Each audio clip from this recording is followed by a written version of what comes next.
Welcome everyone to Ascend's workshop on how to influence at work. Before we dive in, I have 3 questions for you. Put a yes in the chat if your answer is yes to any of these 3 questions. Put a yes in the chat if you have tried to get buy-in from your team but failed. You went to them with what you thought was a great idea and they did not support it. I know I've definitely been guilty of that. Put a yes in the chat. Yes. Ooh, I see exclamation marks. Yes, lots of us. Put a yes in the chat if you are not sure how to get buy-in from your stakeholders. You don't know where to get started.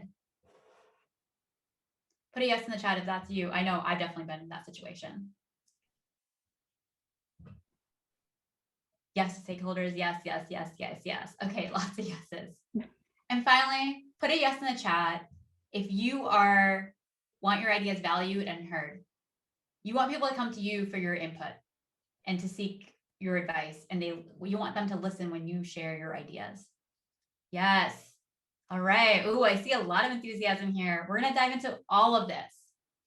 Hi, everyone. I am Shivani Berry. I am the CEO and founder of Ascend. I've been guilty of all of these. What inspired me to start Ascend was I used to be in your shoes. I owned and led different product and business initiatives at large companies like PayPal and high growth startups.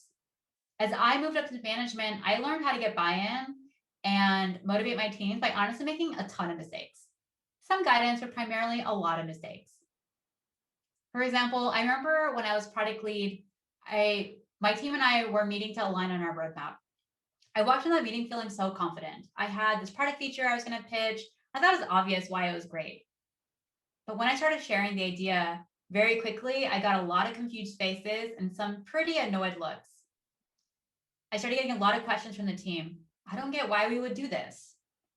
What are you saying? Why would we prioritize this feature over this other feature? And as I walked out of that meeting, I felt defeated, stressed. I felt like I failed. My team felt unheard. They felt like I wasn't valuing their expertise. And I was so confused about why did that meeting go wrong? I'd done my research. I had the data to back up why this could be a good idea. And then I realized I had failed to walk them through my thought process. And that's what we're going to dive into today. Once I learned how to get buy-in and all these other leadership skills, I felt so much more confident in my career, moved up faster, and was able to impact not only my teams, but also our executives and our company's board of directors. These experiences, combined with the time I spent studying at Harvard Business School, inspired me to start Ascend. I want to elevate more women into leadership. I believe that's a big way that we see the change that we need to in today's world. But I realized we currently learn these skills to lead and influence through trial and error. We all know that we should get buy-in from our stakeholders. We should get people invested in our ideas. We should speak up, advocate for ourselves, but we often don't for 3 big reasons. 1, we don't know how to get started. 2, we don't cover the time. Or 3, we're scared because practicing these skills at work is high stakes. If you make a mistake, it can hurt your reputation or worse.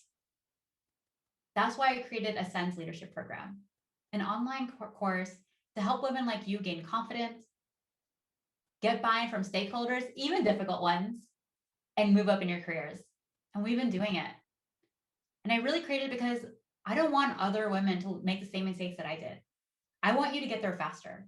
And we're going to dive into all that today. And I'm here excited to be joined by Kendi and Karina, both 2 amazing people who've gone through the program previously and are here to help share how they have applied the program learnings to their situations at work to provide some real life case studies. And in addition to them, there's so many great examples from Ascend about how the women have grown in the program. For example, Diana, she is a marketing SAP, and she joined the program right after coming back from maternity leave. She was feeling stuck in her career. She wasn't where she wanted to be. And she used the program learnings to help her get buy-in at work.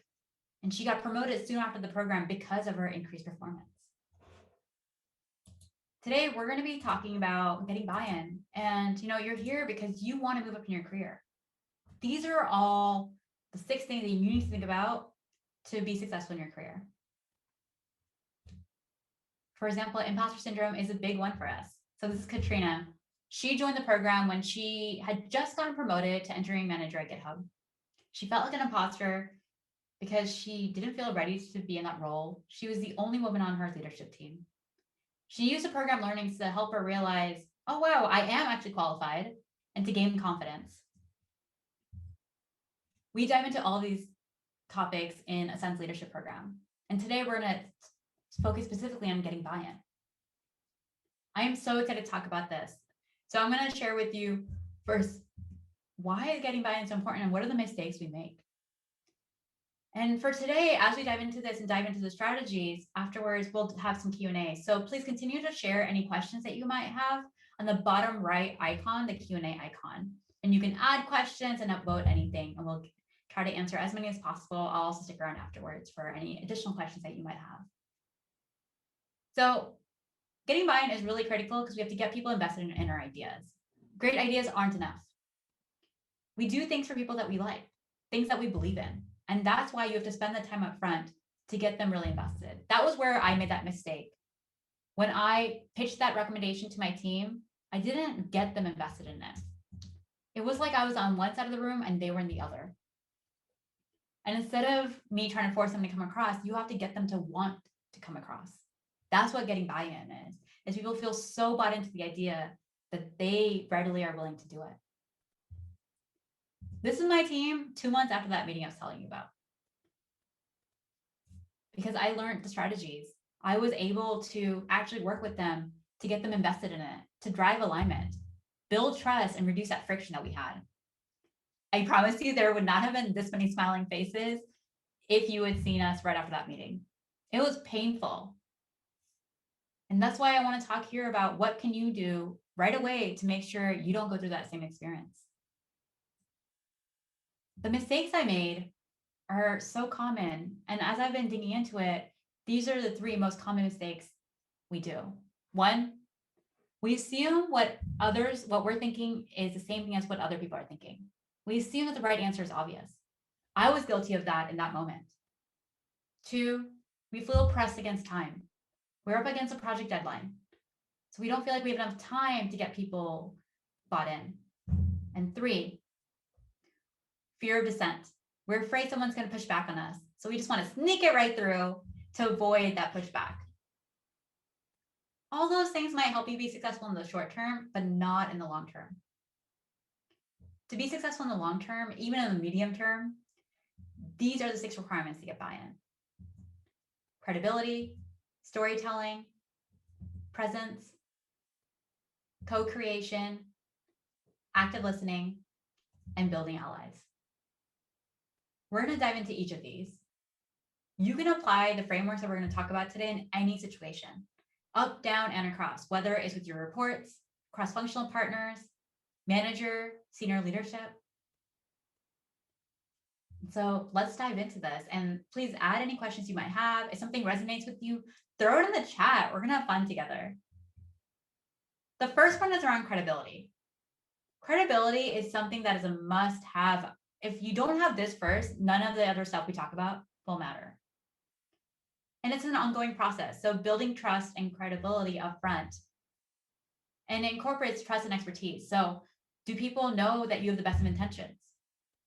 Are you willing to admit when you make mistakes? Are you going to put your interests below your team's interests? Do you know what you're talking about? Does your idea have credibility? Does it have expertise? Some good ways to show this are by 1, showing your proven track record. Talk about your wins. Talk about the results you've had, the problems that you solved. 2, show data. Show conversion rates, customer stories, engagement data, the number of leads, quota, revenue hit. And 3, ask insightful questions. You don't have to know the answer to everything. It can show your expertise just by simply asking great questions to help people reach the right conclusion. Number 2, storytelling. This is always a really popular topic. All the great leaders are able to storytell, painting a picture that you want to follow. Why? Because storytelling brings people together. It inspires us. It motivates us. Stories create sticky memories for us. And when we think about these great CEOs and leaders, it's taken them years to get to where they are today. For now, here's the 2 things you can start doing now. First, think about your message. How do you create a narrative that resonates with your audience? Whether in your presentation or even simply making a comment in the meeting. How do you structure it in a way that people are able to follow along with you? We spend a lot of time talking about that in Ascend's leadership program, thinking about who is your audience? What do they care about? What are their concerns? In fact, week 1, our members get a worksheet around this, message prep worksheet, that even a year later, I've still been told by members that they still use it to prep for their meetings. You can use these kind of tools to develop habits around this. Now, once you have a great message, focus on your delivery. Thinking about how can you shape your message so it clicks with them. I'm curious, put a yes in the chat if you tend to ramble a lot. You need to be more concise. You give a lot of backstory. Throw a yes in the chat if that's you. Yes. Okay, great. So many of us. Here's 3 strategies you can do to be more concise.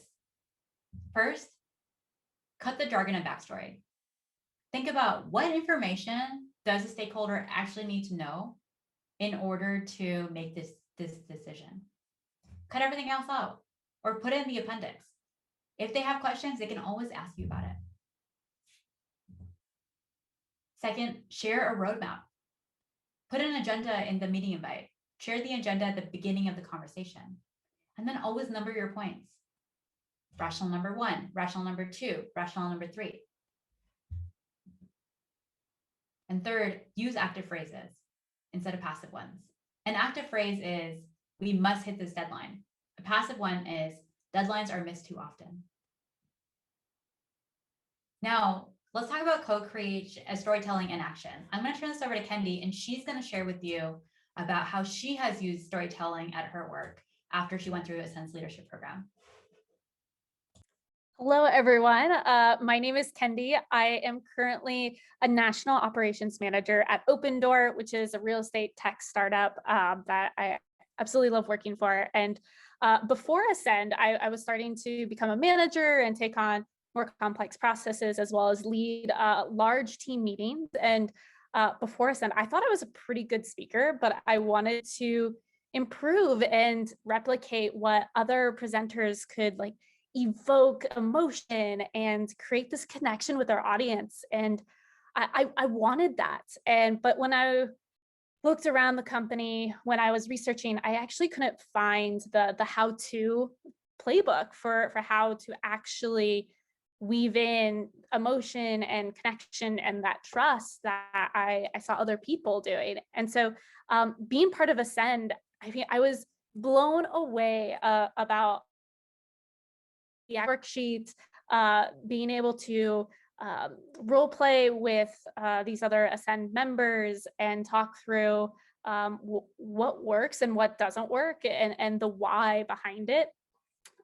Using that formula, now it's like night and day compared to before Ascend to now. And I go back to this one situation. There's plenty, but this one sticks to me the most. Of I had to fold a team from outside of my org into my org, and it was a pretty big change. And I wasn't sure the right way to do it, but I used the message preparation worksheet. I was really intentional about who my audience was and thinking about how I could be my authentic self and make sure that that team knew that I cared about them, what I wanted to accomplish, and why and how they could connect to the larger mission. That meeting set the tone for how my org operates today. And without going through Ascend and having the confidence of the community around me, I would have fallen flat on my face for sure. But just having that confidence and the ability to create this message that actually evoked emotion was a huge game changer for me, and one that I utilize every single day. So this works, this helps, and is something that I won't ever keep out of my toolbox moving forward. Awesome. Thanks so much, Kendi, for sharing that. Hopefully that gave you all some more insight around how can you apply this to your work And, and like using that combined with the tips I just shared around being concise and thinking about your message to help you start storytelling right away. So the third one, so we talked about credibility, storytelling. Now the third one is around presence, or you might call it executive presence. And presence is something that is an elusive trait. We know it when we see it. It's really how people perceive us. And you can boil it down to self-confidence. It is our ability to own the room, especially in moments of stress or when we're handling questions. How composed are we? How are we engaging? What does our body language look like? What do the verbal cues look like? The good thing is presence is something that can be developed. We're not born with it. We can practice it. And we spend a lot of time in the program around this. So I'm curious. Put a yes in the chat if you're guilty of saying sorry. Sorry, I have a question. Sorry, I have an idea. I remember when we were going through this module in the program, I remember Kendi was like, I say sorry even when I knock into a coffee table, just because I say sorry all the time. So put a yes in the chat if you are guilty of saying sorry. Yes, so many, all the time. Sigh, yep, all the time. Yes, yes, lots of exclamation marks. Okay, this is for you then. Instead of apologizing, say these phrases. Instead of saying sorry to bother you, say, do you have a minute? Why are you apologizing when you are asking your teammate for time to help on the same project that you both are working on? You're both working towards the same goal. You're not asking them for a favor. It's part of their job too. Or sorry, I didn't understand. Maybe it was your fault, or maybe that person just didn't explain it properly. Instead of saying sorry, just say, can you help me understand? The reason I bring this up is because the words that we use shape how we perceive ourselves and how others perceive us. So if you're guilty of saying sorry, use these words instead and build habits around this. And I've seen firsthand the impact it can have. For example, Natalie, who joined us for the last workshop, she is an engineering at Salesforce. And during the program, she started getting rid of these words. Her team, her manager gave her feedback soon after sharing how much better her communication was. She has so much more conviction. And you can do the same thing by using these strategies. Number 4, co-creation. Co-creation is about getting people invested in your ideas. It's bringing them along your thought process. Here, in order to co-create, you have to be genuinely interested in collaborating. So what is not co-creation is when you send a colleague, your cross-functional partner, a deck at 4 p.m. for an 8 a.m. meeting the next day. That's not enough time for them to give you feedback and for you to iterate on it. Co-creation requires real buy-in. Create space for debate and discussion. Allow enough time to collaborate, iterate together, design the final solution together. The other thing I want to call out is you don't need to come up with the best idea. You need to execute on the best idea. So for example, it doesn't matter if Janet came up with the idea originally. She's going to be remembered for the fact that she and her team led and executed on this idea, which helped the company solve its problem, achieve its revenue target. You can co-create in any situation. You can co-create to get alignment on what are the goals for the quarter, to get people to support your recommendation, to understand and prioritize the key problem that your team should be focusing on. Even in small things, you can co-create. For example, if you do a daily stand-up where you and your team meet every day at the beginning of the day for 15 minutes and each one person goes around and gives an update on what you're working on, that's a great opportunity to co-create. Think about what are the things that my team is going to care about. Did you run into a problem yesterday? Well, frame it in a way that makes the team understand why this is an important thing for you to continue focusing on instead of moving on to the next thing. You want people to feel like it's their idea. That way, when problems come up on projects, as they always do, they're going to be in there with you 110% to solve the problem because they also believe this is the right problem to solve. And they also like, this is my idea too. I need to take ownership around it. The other thing about co-creation is you create better ideas. You work with smart, ambitious people. Leverage that. That was the mistake I had made in the beginning. And when I told you that story about when I went in to pitch a recommendation, my team, I didn't leverage their diversity. I didn't leverage the engineers and designers' opinions. I just assumed what I knew was fully the right solution. The more you co-create, the better the outcome ends up being. Now, one of the tougher situations to co-create in is with dominant personalities. These are people who don't respect our opinions, don't take us seriously. Put a yes in the chat if you've had to work with a dominant personality. I know I definitely have had my fair share of it, and it's quite painful. 100% yes, yes, yes. Ooh, I can feel the frustration just through the chat and that excitement. I won at home. And so here's 3 strategies that you can do to co-create. First, win their respect. If you don't win their respect, it becomes pretty much impossible, if not impossible, to work with them. So win their respect by, when you first meet with them, go in being overly prepared. Have data. Think about, what is that person? How do they like to receive information? What are they going to care about? And how can you make sure you shape your message in terms of that? Even after the first meeting, go into every single meeting being overly prepared. You should be doing this anyways, but especially with a dominant personality. Another way to win their respect is by leveraging allies. So having your manager vouch for you in the beginning. Talking about, Sarah is the right person for this. She's going to be the decision maker from our team. Or based on her experience, this is where she should give input on. When you go into a meeting with a dominant personality, tap one of your other colleagues. Ask them to help create space for you in that meeting. Maybe you can say, like, you know what, going to this meeting, I'd really like to make sure I can share my thoughts on this topic. If I don't get a chance, can you please create that for me and that person? When you ask, most people are really happy to help you. It's just that they don't think about it. So ask to create that space, create those allies. You're doing good work. People are going to want to hear what you think. And then finally, don't take things personally. When someone is shutting you down, it probably isn't even about you. Maybe they had a stressful day at work. Maybe they have something going on at home, or they're under pressure to meet a certain goal. Maybe they don't even realize how they're making you feel. That doesn't make it okay, that behavior, but it can still be so empowering for us to realize, like, it's not about us. This is about something else. And the moment you acknowledge that, I promise you, you'll feel more confident going to these meetings. So just reflecting on it and going to that meeting and being like, okay, when this person shuts me down, it's not gonna be about me. I just need to continue to stick to the prep I did and share my message. So I'm gonna turn this over to Karina, and she's gonna share around, what does co-creation look like in action? And thinking about, like, how can you apply all these strategies to help you co-create, to help you get buy-in? Sorry, Shivani, it looks like I can't start my video at the moment.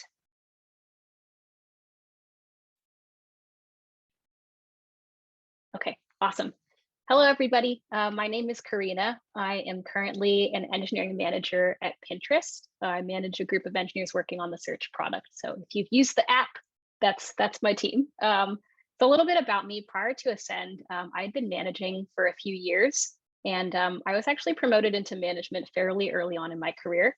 As a result, despite the promotions and all the successes that I had, I felt like an imposter pretty much every day. I didn't feel like I deserved to be there.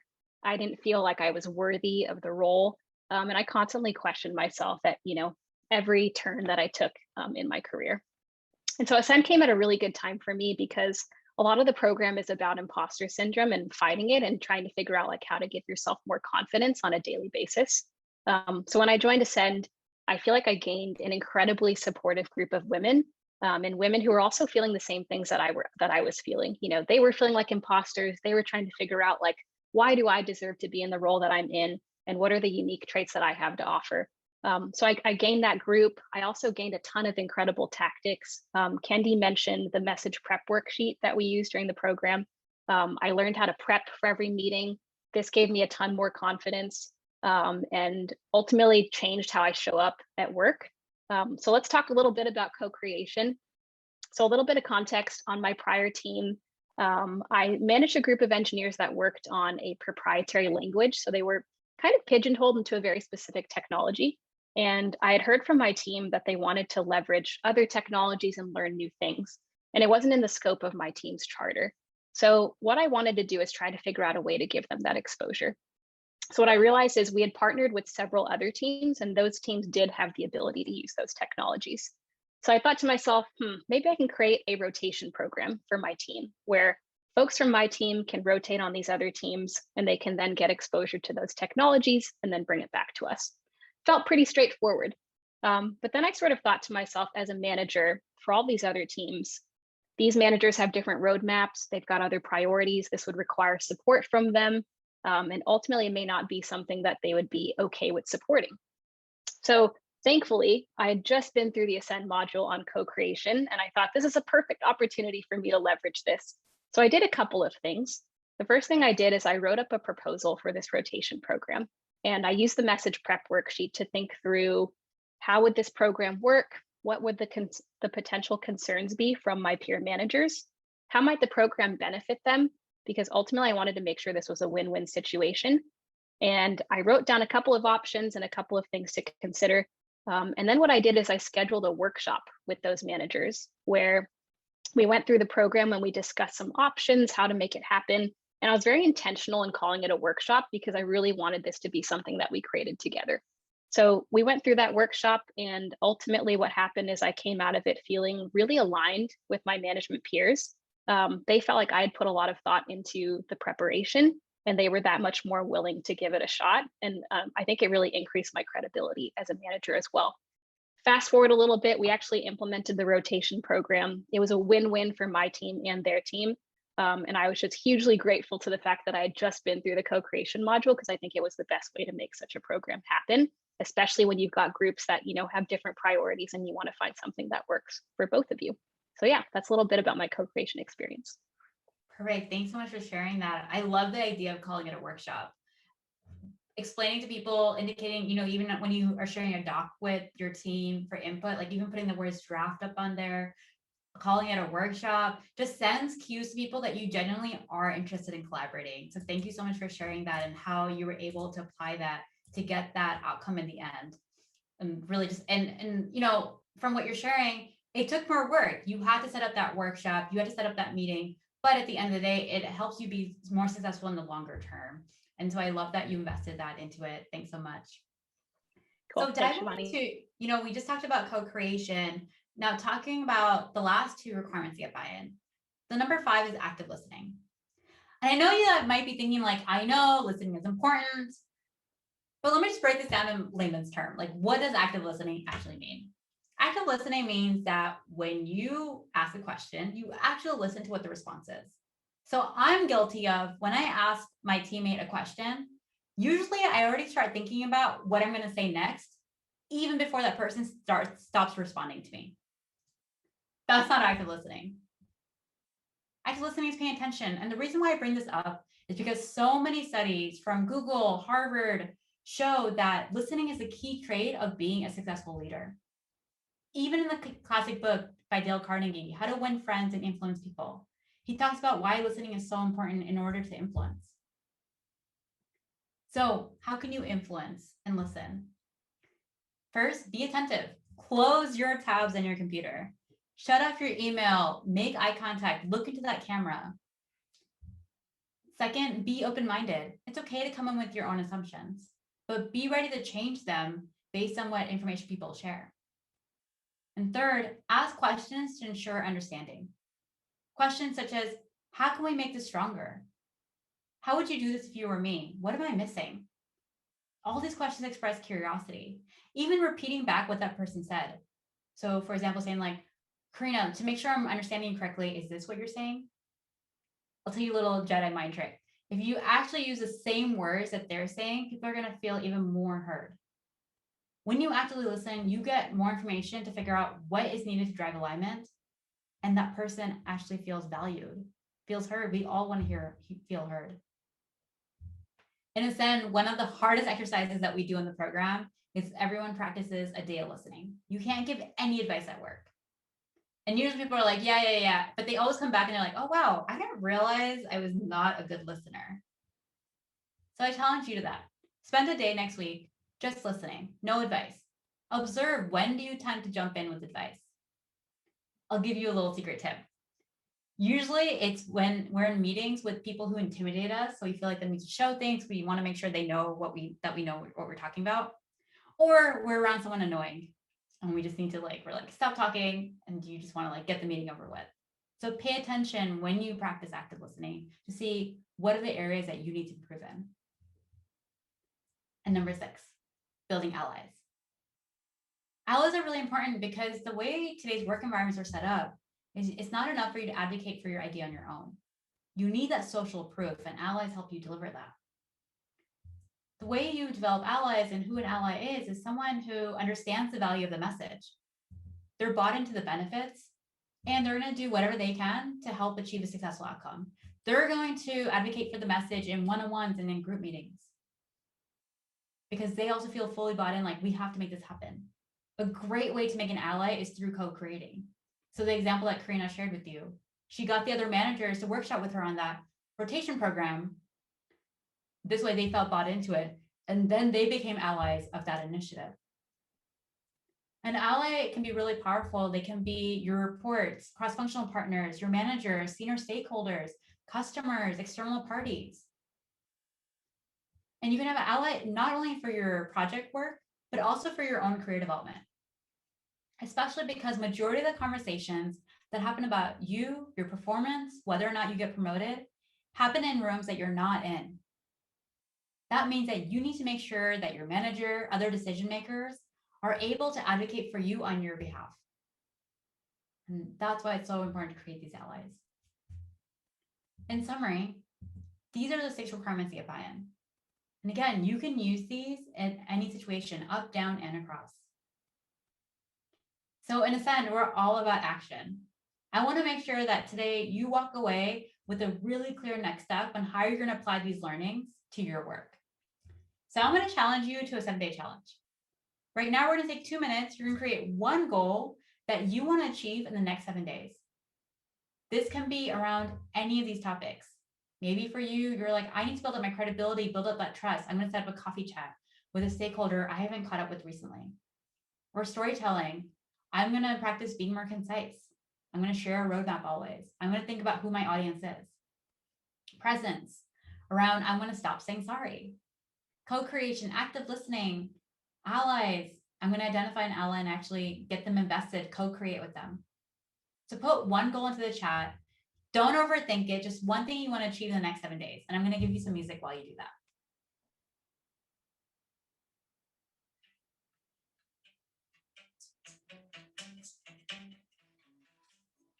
Full day of listening only. Love it. Yeah, throw your goals in the chat. What do you want to achieve in the next 7 days? And make it actionable, like something that you can clearly measure. Increase active listening. I love that. Rosie, I would suggest what is one thing you're going to do to increase active listening? Maybe you're going to talk about open-ended questions. Maybe you're going to close all your tabs because you're like, I tend to multitask while I'm in a meeting. To be more concise. Yeah, storytelling. These are great.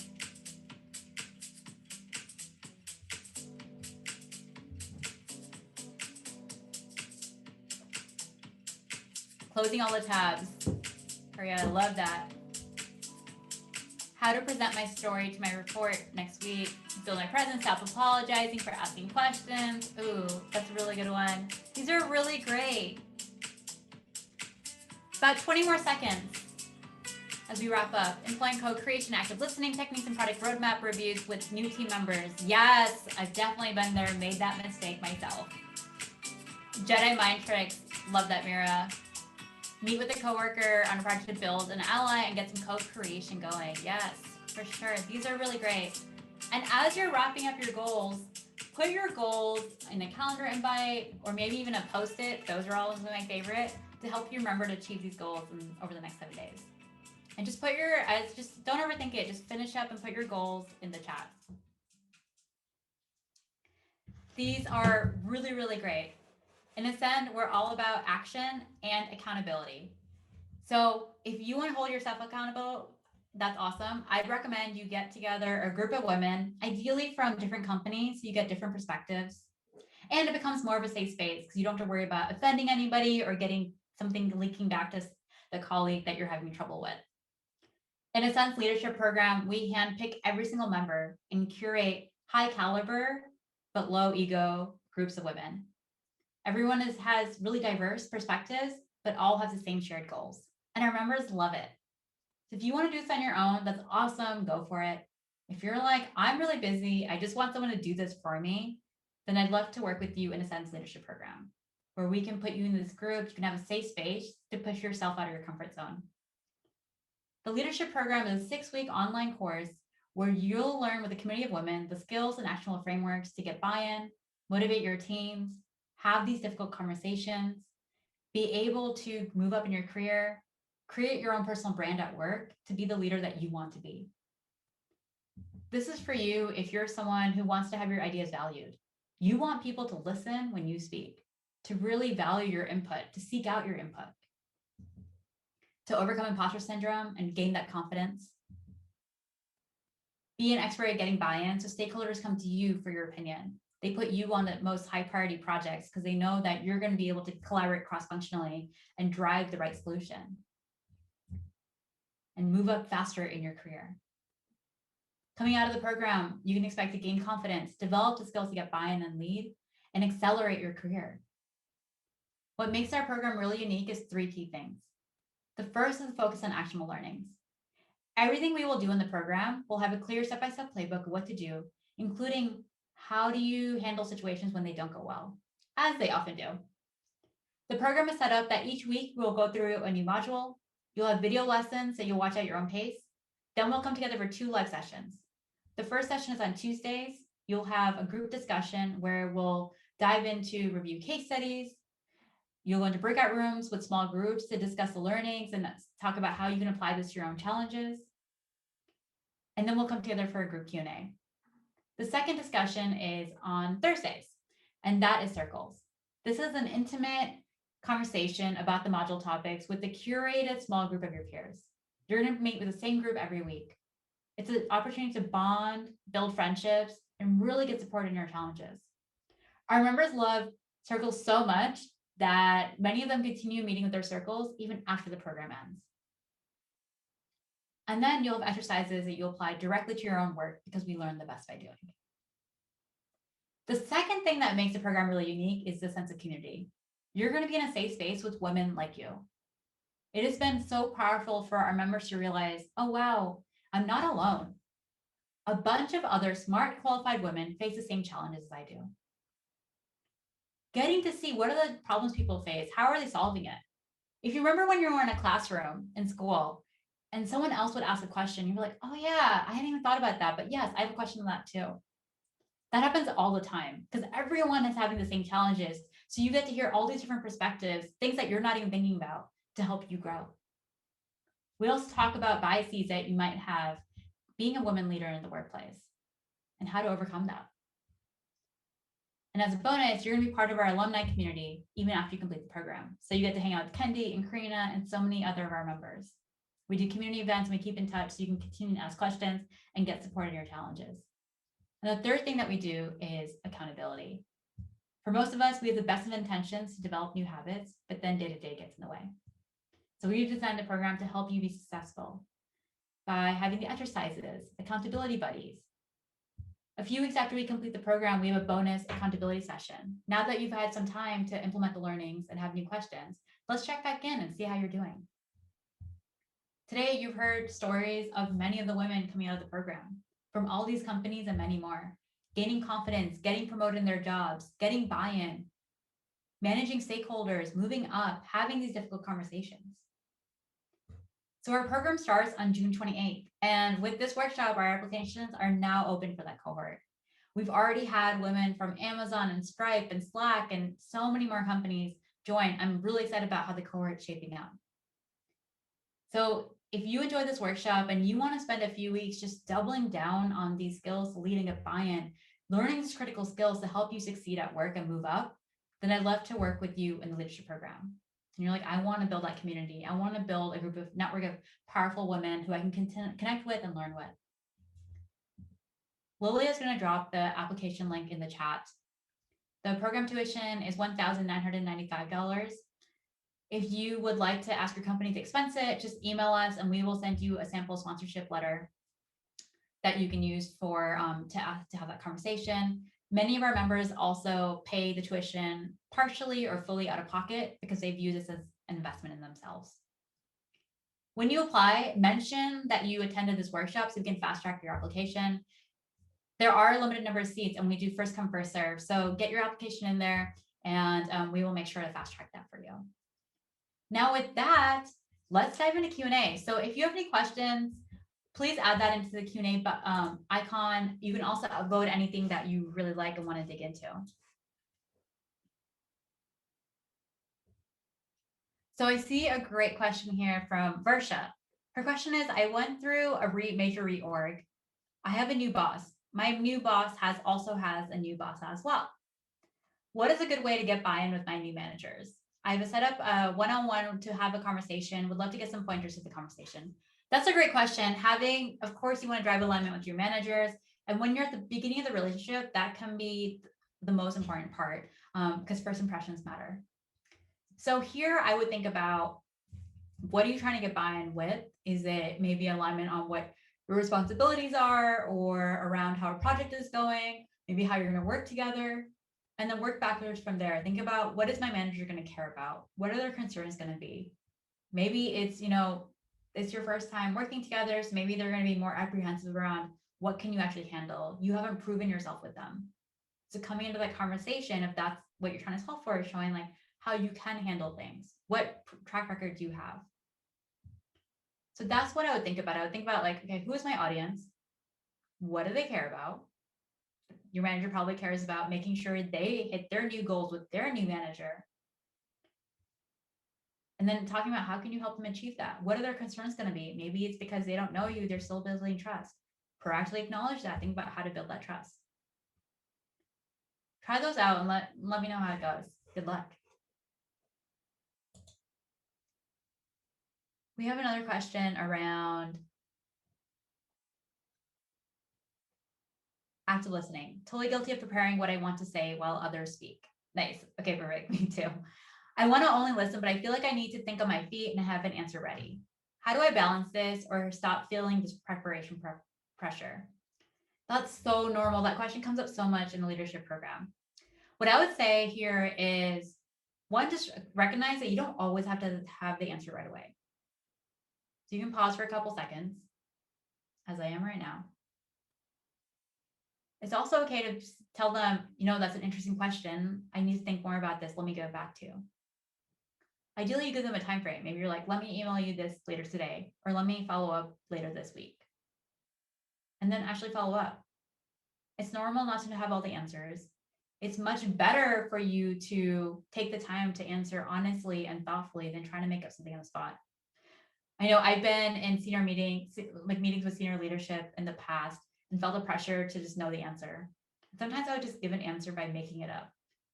And in the end, when it wasn't true, that would actually hurt my credibility even more. Or if my manager was like, is that really true? I couldn't really dig it. I just had no data to back it up. And it took practice and that confidence realization that I don't need to know the answer every single time. It's okay for me to come back. And the fact in itself, you admitting what you don't know builds up a lot of credibility. And so just reminding, maybe even for yourself in that moment, if you know you're going to get stressed about it, put a post-it.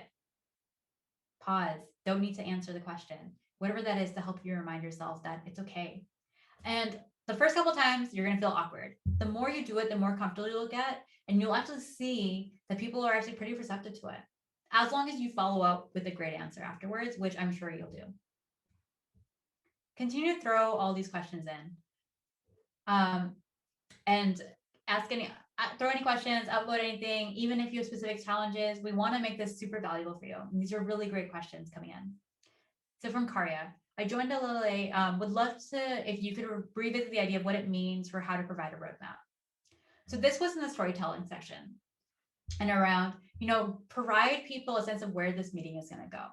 So first, sharing an agenda up front. So talking about, here's why we are here today, especially because people are coming from another meeting. If they're more senior, they're probably switching context. So maybe a senior leader had just come from a sales meeting and now you're talking about, and then a customer interview. And now you're talking about this new initiative that you're going to launch around the product. So it takes people, especially now with Zoom, we're not even walking around. So people are hopping into meetings 10 seconds later. So give people some context around, why are you here today? What are you going to talk about? What's the goal of the meeting? By the end of this meeting, we want to accomplish X. Or this is just an informational meeting, and then we'll make a decision next week. So sharing that agenda up front. Then as you share your points, so for example, if you're like, here's the 3 reasons why we should consider this idea. The number that 1, 2, 3, instead of just saying, we should consider this because of this and this and this. That's really hard to follow. So you want to just signpost every time you move along, because then it makes it so much easier to follow. And you can use that with slides and then also through your own, through the verbal cues.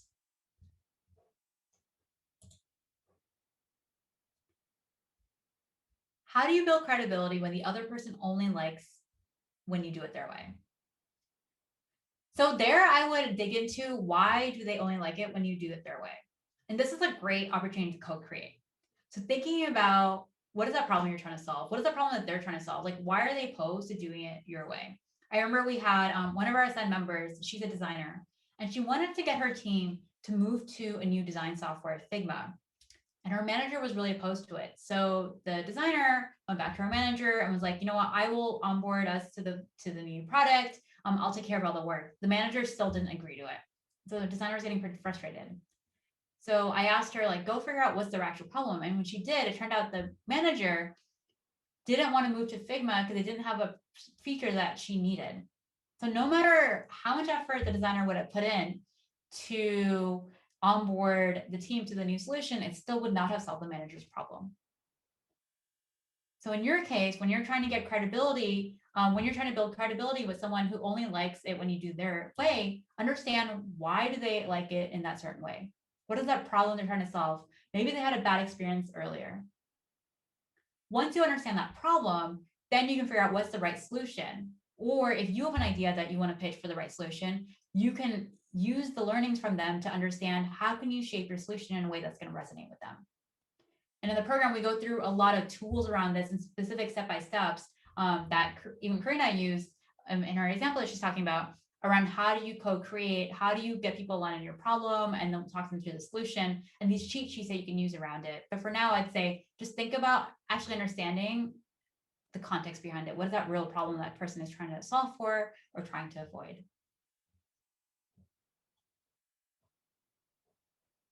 When you're co-creating, how do you keep the meeting on track if people start going down the rabbit hole while still making others feel heard and valued? Yes, that is definitely really hard. I would say there's a couple tactics around it. First, aligning people on an agenda is helpful up front. So, and even having a slide with that agenda. So when you don't, even if you've turned off screen share, pulling that slide back up when people are trying to go off track can be a great visual cue to bring people on track. If you're in a meeting room, you're in a physical room together, even getting up and going to the whiteboard can, again, bring people's attention back to you without you being like, hey, look at me. So I say share an agenda, use that visual cue, and then let the conversation run for a couple minutes if you think it's important, and then just remind people and frame it again in terms of what they care about. So people don't like to be in meetings. They don't want to follow up meetings. So you can even say something like, you know what, I'm cognizant that we only have 10 minutes left. We had to agree that we want to make this decision by the end of this meeting. Should we go back to this, our current conversation? Should we put our current conversation on pause and go back to the main topic so we can close this out before the meeting wraps up? And usually in that case, people are like, yeah, they'll agree because they don't want to meet again. So framing it in terms of like, what do they care about can be really powerful and takes habits, but that's something you can start doing now.